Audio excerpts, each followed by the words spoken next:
কালি ৰাতি ভোট জলকীয়াখিনি ধুই এই ডলাখনতে ৰাতিটো মেলি থলোঁ। মেলি থোৱালে এইটো এতিয়া ধুনীয়াকৈ শুকাই গৈছে। ৰাতি এনেদৰে মেলি থলোঁ, কাৰণ বৰষুণৰ বতৰ, বহুত বৰষুণ দি আছে, সেইকাৰণে আচাৰ বনাবৰ কাৰণে ৰ'দত দিব পৰা নাই। এনেদৰে শুকুৱাই লৈ এতিয়া এনেদৰে ভোট জলকীয়াখিনি কেঁচিৰে কাটি ল'ম। কেঁচিৰে কাটি লৈ তেল কাপটোৱে 3 কাপ দিব লাগিব।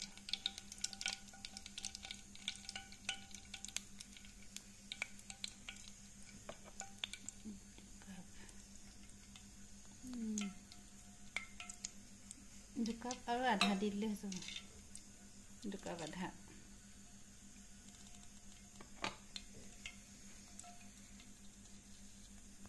গৰম কৰি লৈছোঁ। অলপ গৰম হ'লে মই জলকীয়াখিনি দি দিম। এই কাপটোৱে মই 2 কাপ আধা দিছোঁ।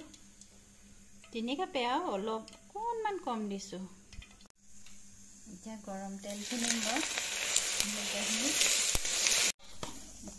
তেলখিনি মই এনেদৰে মিহলাই দিম।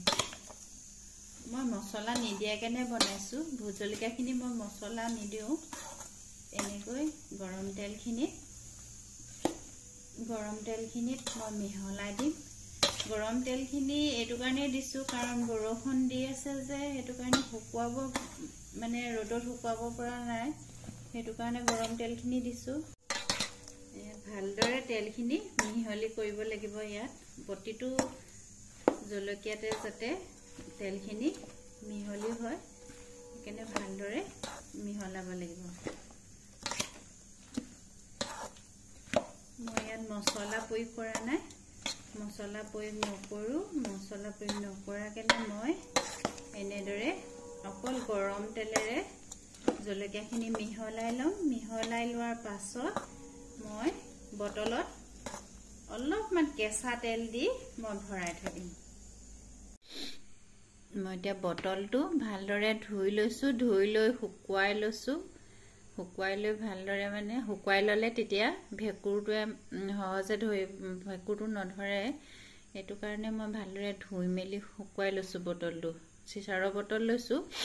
1 কেজি ভোট জলকীয়া লৈছোঁ আৰু গৰম তেল লৈছিলোঁ 2 কাপ আধা। 3 কাপৰ 3 কাপেই হৈছে, অকণমান কম দি। এতিয়া মই ঠাণ্ডা হোৱাৰ গৰম তেল দি মিহলাই লৈছিলোঁ ভোট জলকীয়াখিনি। এতিয়া মই ঠাণ্ডা হোৱাৰ পাছত এই বটলটোত ভৰাইছোঁ, আৰু এই বটলটোত ভৰাই মই এতিয়া কেঁচা তেল ভৰাই দিম। কেঁচা তেল কমটি পৰিমাণত এতিয়া বৰ্তমান ভৰাই থৈ দিম। এইটোৱে লৈছিলোঁ মই। এইটোৱে এতিয়া বৰ্তমান এইটোৱে 1 কাপ দিম মই বৰ্তমান। এইটোৱে 1 কাপ দিম।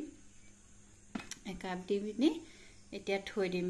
1 কেজি ভোট জলকীয়া আৰু আছে ভৰাবলৈ, আৰু এইখিনি আছেই, আৰু বহুতখিনিয়ে আছে ভৰাবৰ কাৰণে। এতিয়া বৰ্তমান মই এইখিনিয়ে ভৰাই থৈছোঁ। ভৰাই এতিয়া মই আকৌ বেলেগ বটলত এইখিনি মই ভৰাই থৈ দিম।